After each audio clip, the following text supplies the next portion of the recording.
Good morning, good evening, and good afternoon, wherever you are in the world, and welcome to the Infinite Way, where spirituality meets humanity. And it brings me great pleasure to introduce Carlos Concepcion, except I'm not going to introduce him because this is part two, continuation of a dialogue that we've been having about LaserEduLogics.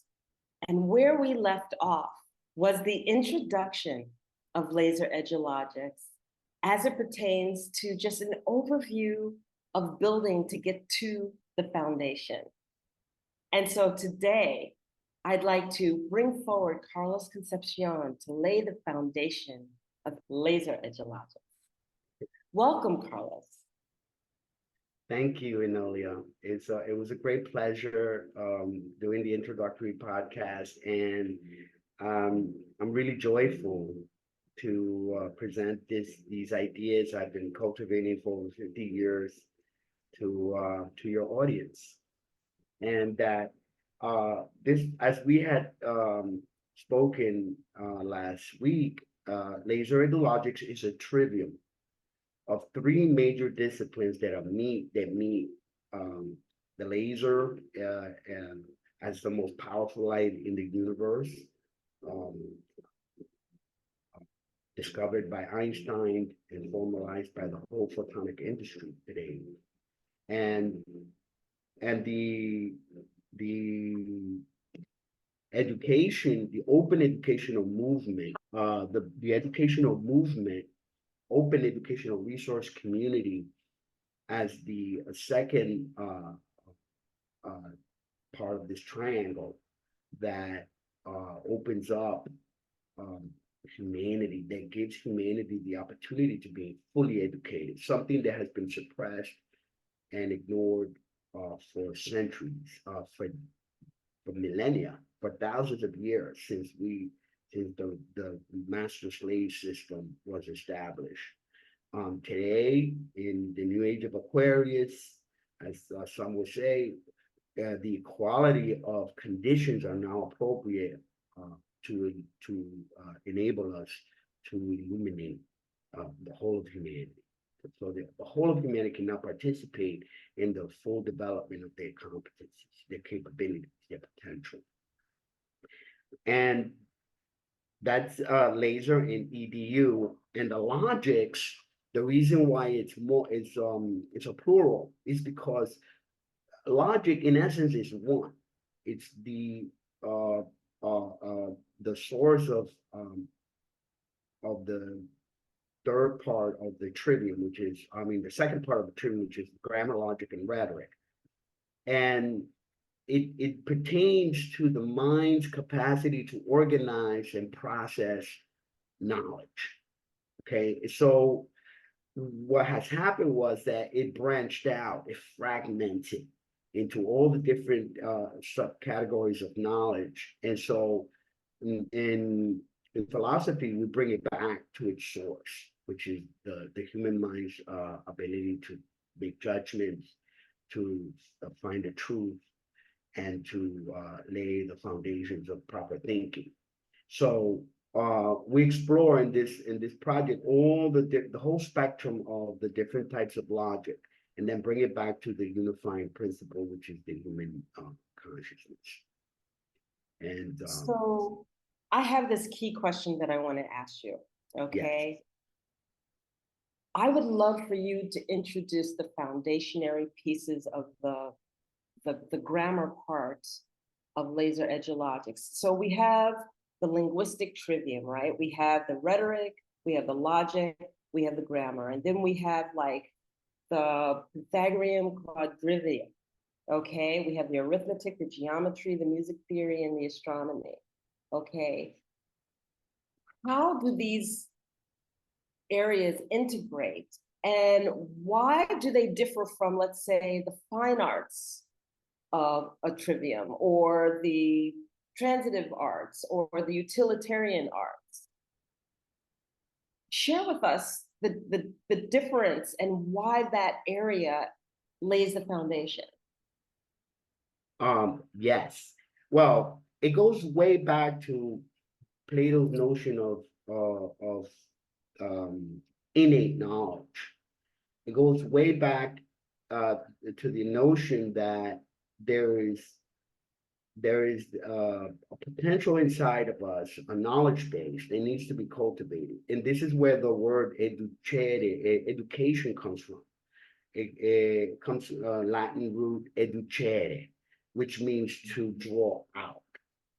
So education is the opposite of simply imbibing in information. It's simply or bringing in information. It's actually about bringing out the full potential.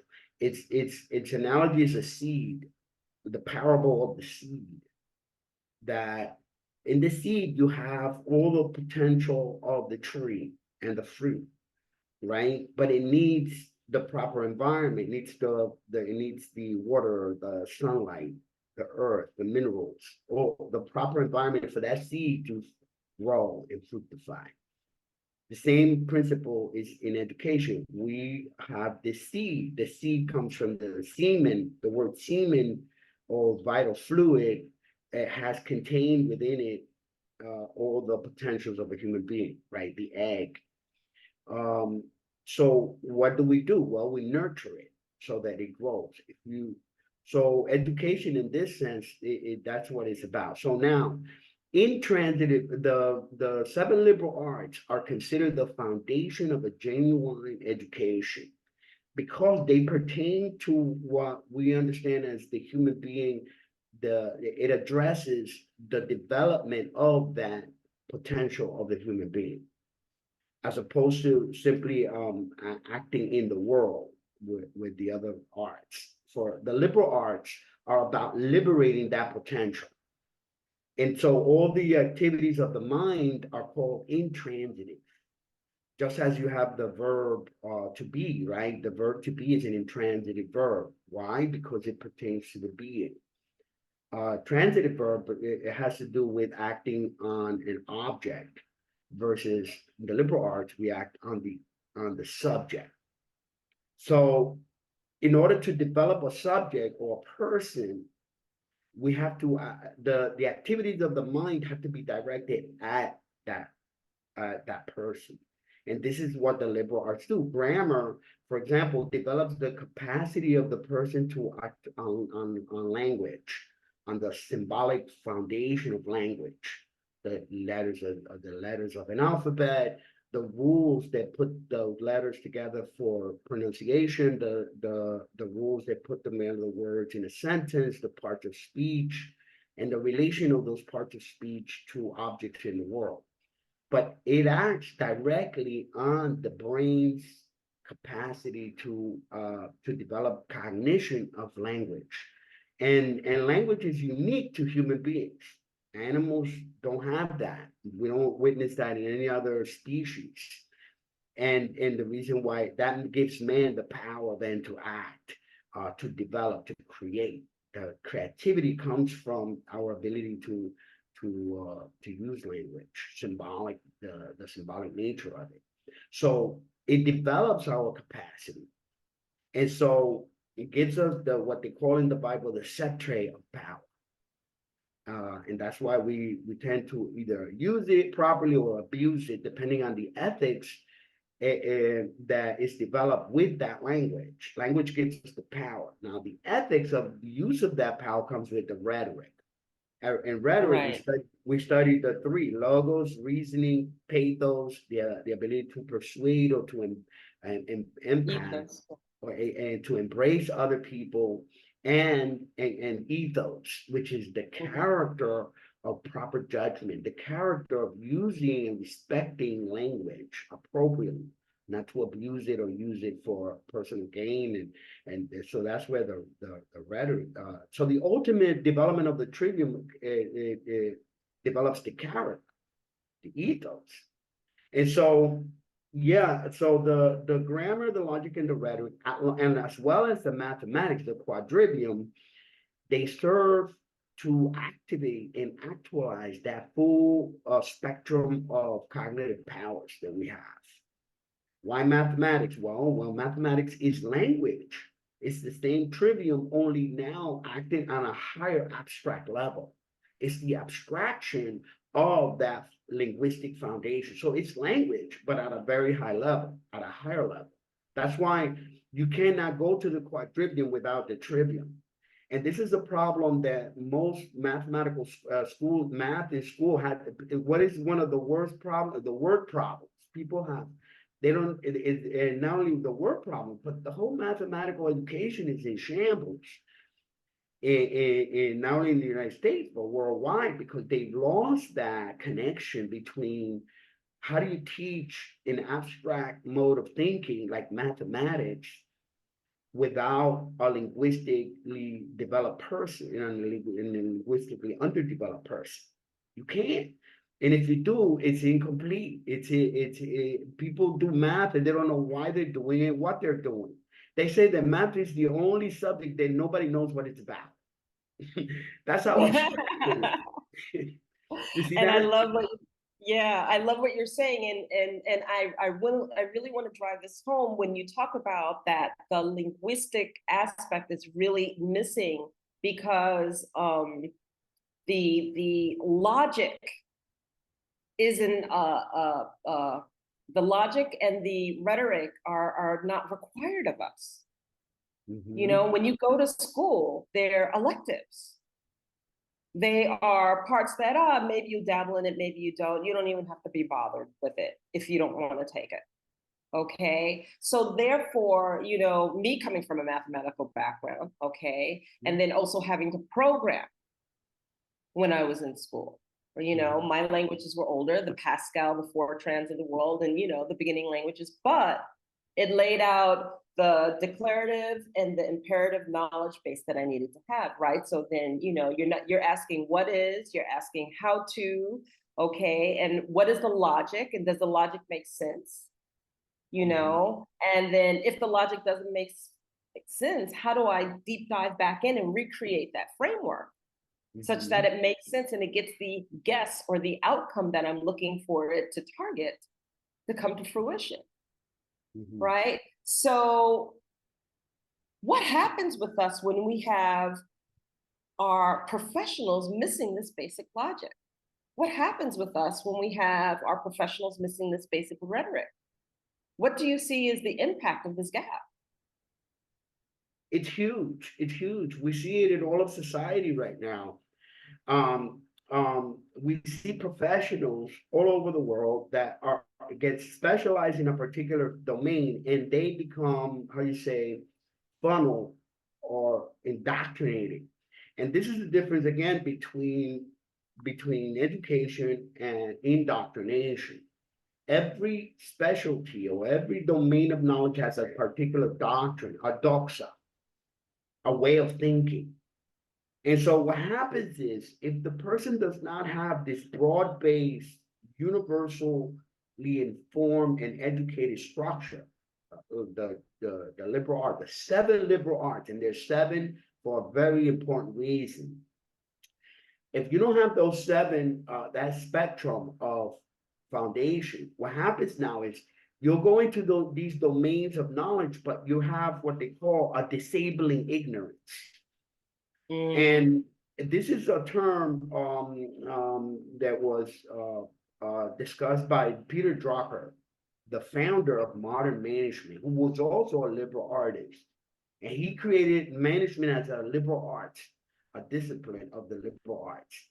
And why? Because managers, for example, in a company, knowledge managers, because most of our industries are knowledge-based now, they have to manage they have to orchestrate the knowledge of specialized people. They themselves are not specialists in those areas. The specialists have that power, that knowledge, but they have to make sure that that knowledge combines and works together. Different knowledges have to come together to work. And the only way that can be done is through a liberal artist.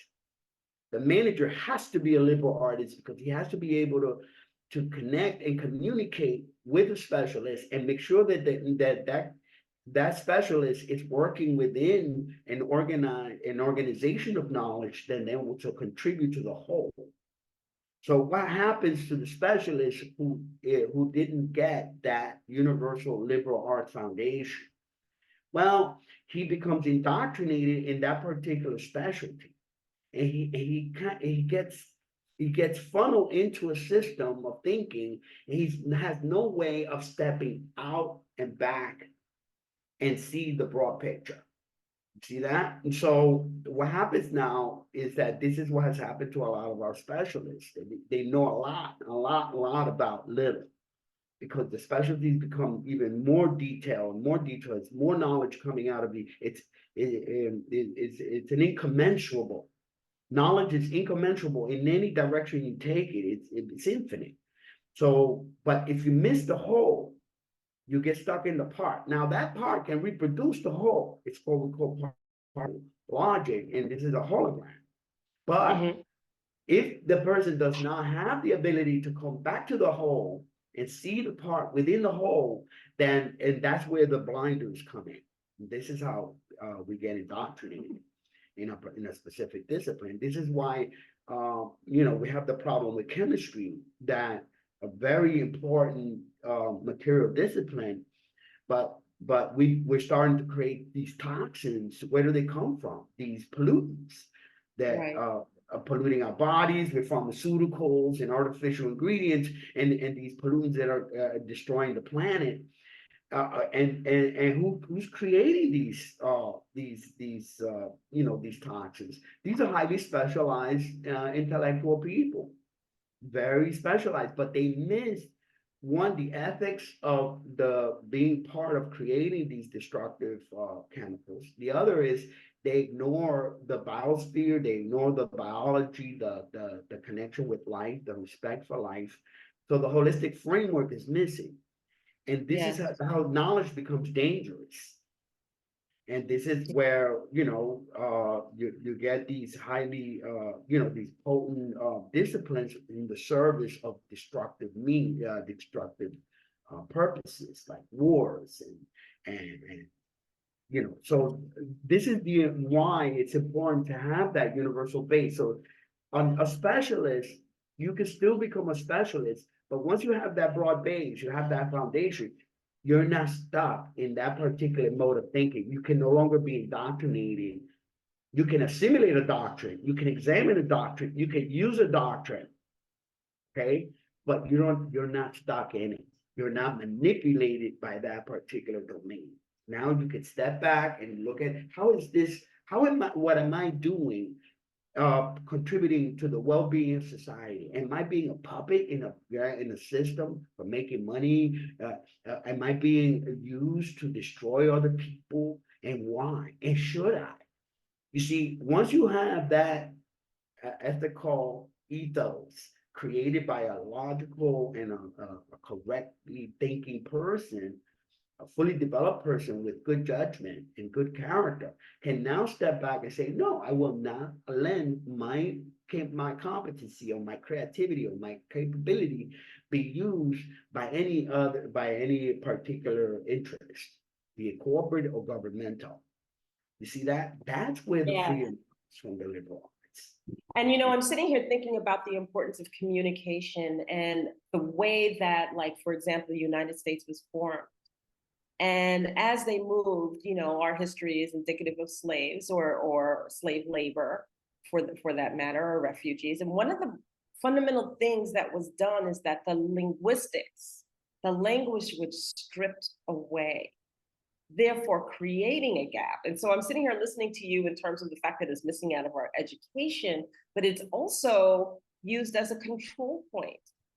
Because when you don't have the logic and when you don't have the rhetoric to articulate, because you don't have the language skills, all you can do is scratch the surface of the language. And all you can do is barely just survive and exist in the environment that you've been placed in, because you don't have the skill set to be able to function, think, speak articulately, speak eloquently, to suggest what it is that you want to get across. And there are many generations still playing catch up to that. So,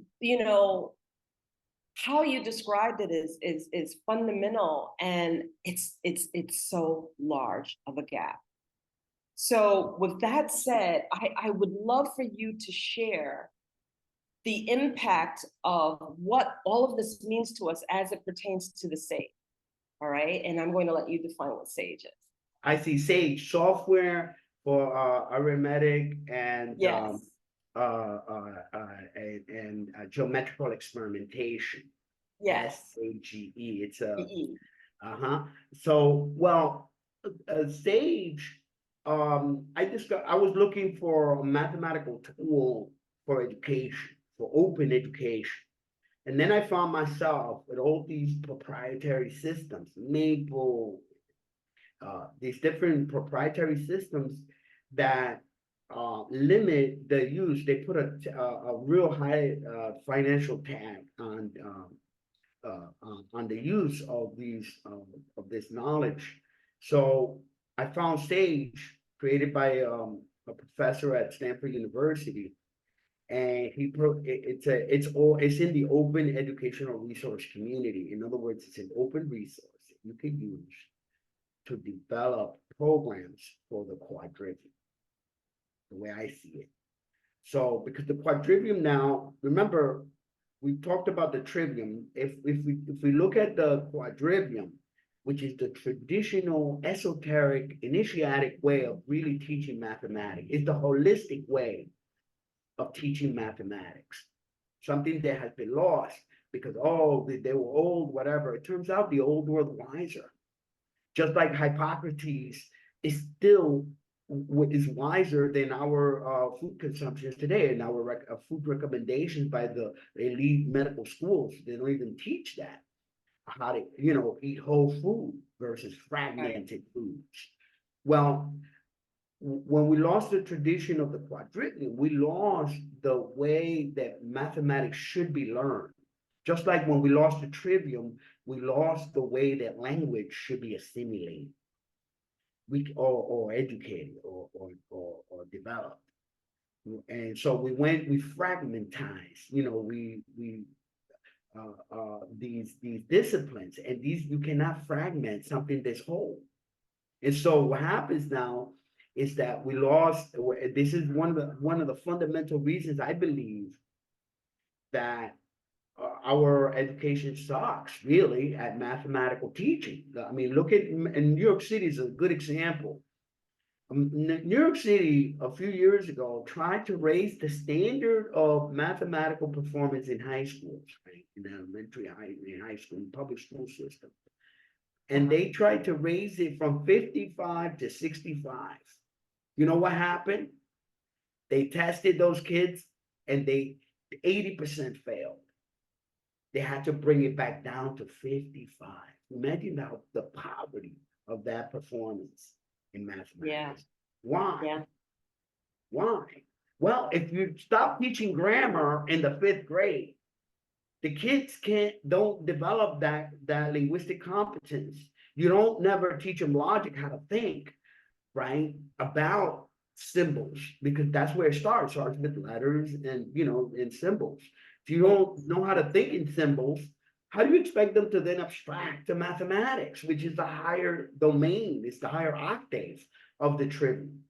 You see, and this was the fundamental issue. If you don't teach the trivium, you cannot expect mathematics to be understood, and this is what has happened. So I found Sage as a way, because it's part of what I call the modern trivium or the modern quadrivium, right? Because we have the classical trivium, of course, and this comes from Aristotle, runs through the classical school systems all the way up to today, right?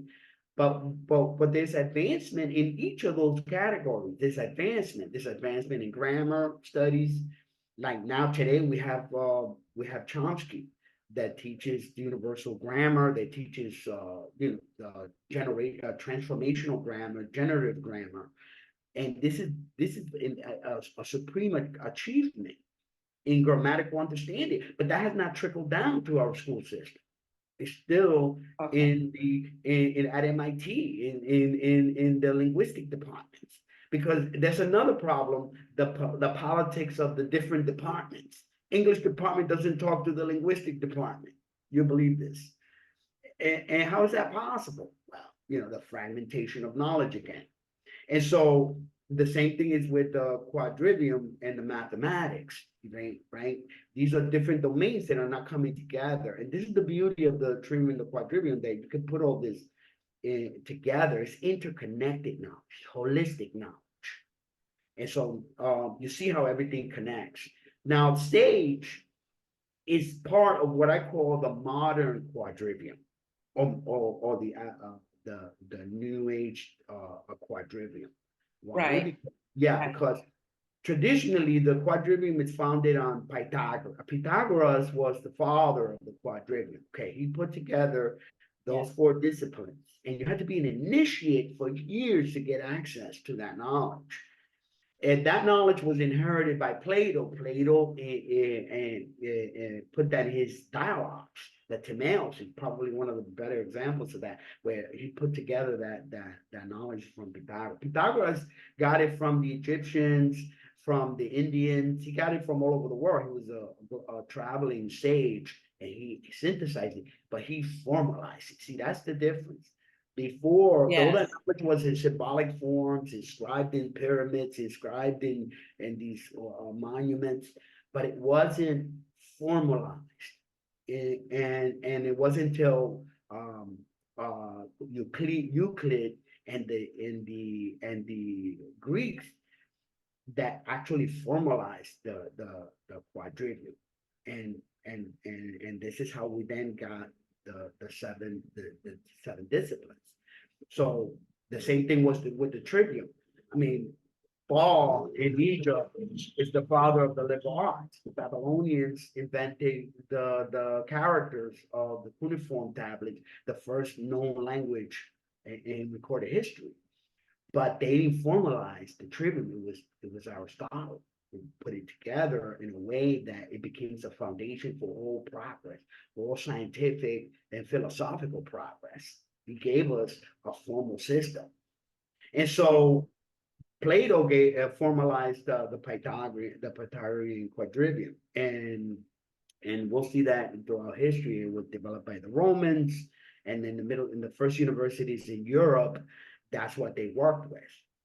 Okay, and so fast forward today, all these disciplines have been advancing. Arithmetic has advanced enormously. The theory of numbers, the geometry, Einstein, non-Euclidean geometries have emerged. Einstein used these geometry to describe the universe. The music theory, harmonics, in advanced physics, all of this is advanced. Now we have the string theory, which utilizes principles of music and vibration, and all these has been advanced, and so is astronomy and astrology has advanced, archaeometry. All these disciplines have advanced, but they all have the same foundation.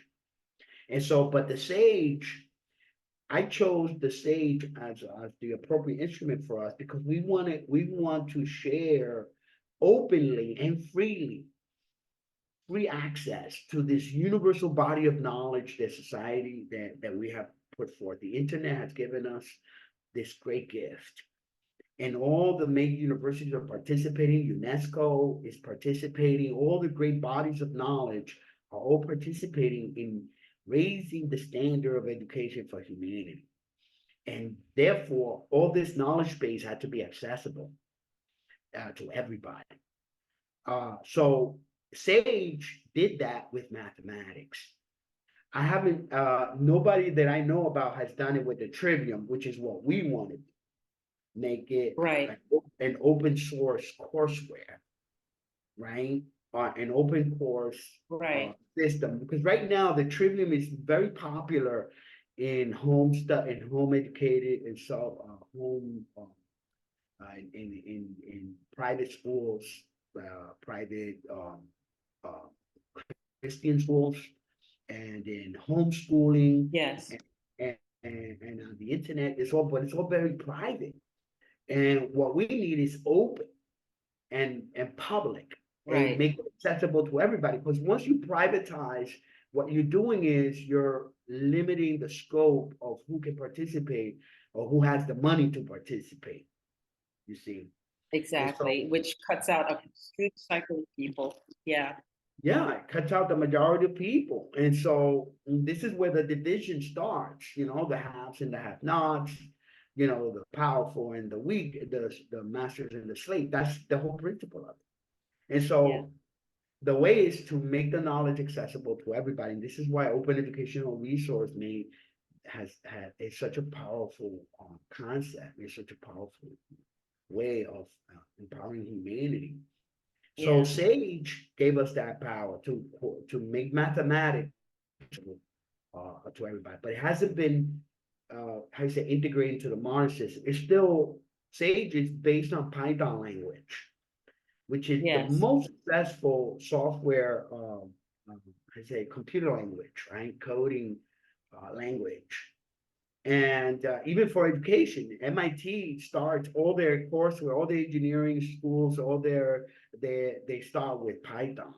And why? Because it's the simplest language to learn, and also the way to get into the whole computational thinking world, which I consider the modern trivium. Yeah. Which So is absolutely imperative that people, and one of the comments that you made is that everyone should take a computational class. Everyone should take some kind of logic programming type class to be able to grasp and understand the laying out of an idea so that you can logically connect the parts of that idea to an end result. Okay, so the logical thinking, think uh, uh, elegantly, think of how you want to do it, think of what you want to do, and then visualize the behavior of the systems. So that gives you an opportunity to logically think through from point A to point B, and then how you're going to traverse a journey through that logical system to get the end result that you're looking for. And when I heard you say this, I heard it, and then I was like, okay, yeah, that makes sense. But when I really thought about it, and I understand that in our world, and what do we use, which is computers, phones, and mechanical devices that have logic. And that logic is as intelligent as the person who programmed it.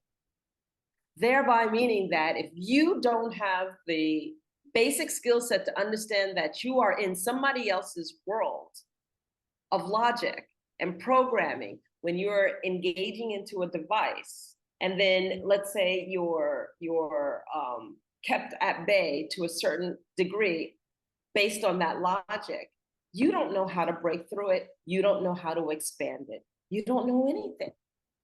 All you know is that you're held at bay to this logic, and the logic doesn't work, and it doesn't work for you, and you feel like there's nothing that you can do.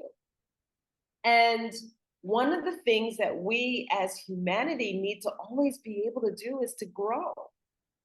So when I really stepped back and observed what you said, it's fundamental. Not one child should not know how to logically lay out or program or understand the basis and the foundation of it. Otherwise, what we're doing is perpetuating the gap that we already have. that's right. That's exactly right. So I don't know what your thoughts are on that, but it hit me so profoundly.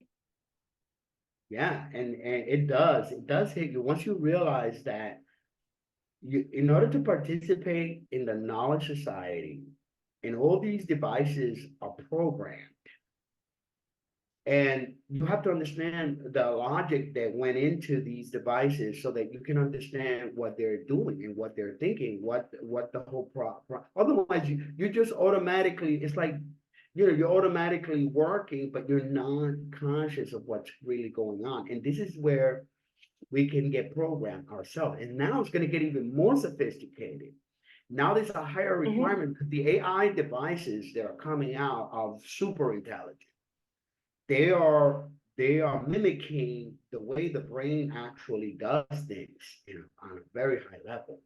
This is why ChatGPT is so smart. I mean, I was working with Google Translator, and I started working with ChatGPT, and it's unbelievable how accurate Yes.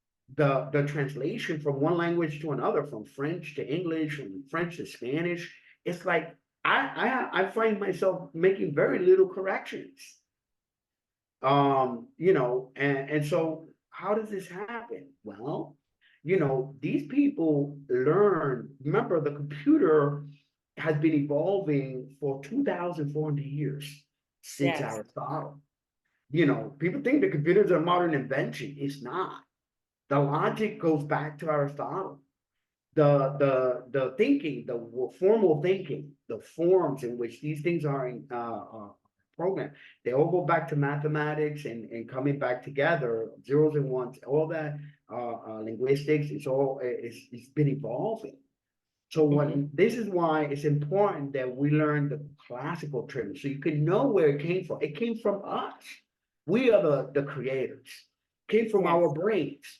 And all these systems are doing are mimicking, they're mirroring our own capacity. But what happens when the mirror thinks that it's the one, and the one actually the server in the mirror, doesn't even acknowledge that he's the one.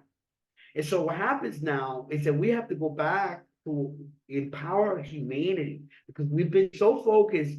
And again, these are the transitive activities of the mind that producing the mechanical engineering. They create devices, and so these devices are created in the objective world. These are transitive activities. But what happens to the subject? What has happened to humanity in the process? What's happening to our humanity? You see that? And so this is where we have to empower. Now we shift focus, empower the human, because this is what I call object-oriented programming. And you see, a lot of these programs are all object-oriented. They're all about creating things in the world. What happened to Right. the human being? What happened to the subject? What about subject-oriented programming? You see, where Yes. where we take all that knowledge that's now being created by all these artificial devices, these artificial intelligence devices. How about we take all that knowledge and bring it back to the human being? Empower the human. Exactly. You see? This And is so powerful. Yes, uh-huh. this is such a powerful discussion. And I know that we're almost coming up on an hour, and Wow. we have to continue this discussion. And I want to make sure that I drive home one of the things that you said that really just sums it all up, which is that we need to bring the knowledge back to the person. And, Yes. and I want our listeners to really hear this, because as a human being with feelings and understanding, and we have our situations that bring forward our limitations, and we use that as excuses, we must learn to break through the excuses and to access the information that has been provided to us, to look for it, to research it, to drive for it. And the reason why this is especially important now is that when we don't know something and somebody else declares it and we're not aware of it, and I'm not going to say everyone, but a good majority of people tend to deify the person or the individual that makes the declarative statement, because the ones who are receiving the information don't know anything about it. And what frightens me sometimes in listening to this is that we cannot deem machinery that we've programmed as smarter than us, or deify that because we're not aware of it. And that natural tendency within us as human beings is like, oh, well, they're really something else because I didn't know anything about that. Wow, really? wow, I am so fascinated. I am so impressed. They're like on the stage for me, you know, because Mhm. they know about it. So what That's right. happens when a device that is the reciprocal of expertise all across the world, housed in one unit, able to make decision-based choices on how, while it's being used, are we going to then deify that? So it's Mm. important. We have to educate ourselves. And this is why we're having this conversation. Yes, yes. People need to understand the components, the facets, the parts that make up the whole. And if we are discussing things that you're not comfortable with while you're listening here on this podcast, I'm going to really, really urge you to take the time and do your homework and research and get the dictionary out and understand what is being said. Take it, read it, reread it again. Have the conversation, even when you're not comfortable for it. Because it is imperative. It is imperative that we keep our knowledge base up and that we keep growing as human beings, because the ones who are doing it are doing the work for us. And then what'll happen is that if you don't, you'll end up living in a world not of your own making. Exactly. Your thoughts? Yeah, you hit it on the money. That's the target. The human being is the source, the most powerful, and is a recipient of the original power that was given to humanity by the Creator. We are co-creators. We're made in the image of God as a supreme being, this supreme awareness, this consciousness, this architect of this universe. And this is where we derive our powers from. But if we forget, or we never learn, or we never really inquire who we are, this is why even in yoga and Kabbalah and in all the most important question is, who am I? Right? And Right. that inquiry is what the liberal arts brings to the equation. This is what focuses it. It refines it. It develops that ability to then question the foundation of the universe and the foundation of who we are. And that's really what the work is all about. Once you understand who you are, it's called an ontological self-realization. Ontological, epistemological. Ontological is being, knowledge of being, of your being. Epistemological, knowledge about knowledge. And phenomenological, transcendental self-awareness, self-consciousness. One, to rise above the human ego and then understand God's ego, the creator. Beautifully stated, beautifully stated. So at this point, do you feel that we've laid the foundation of the education piece in its entirety to our listeners? Well, this knowledge is so vast. The resources that we have available about the history of the trivium and the quadrivium and the liberal arts is so great that there's no way we could cover it in 1 hour conversation. This is the reason why I'm writing about it and sourcing, so that you can document for yourself all the resources that are available, and connect to them. And so this is just a focal point of discussion to be able to start the conversation, of where this whole work is really all about. Yeah.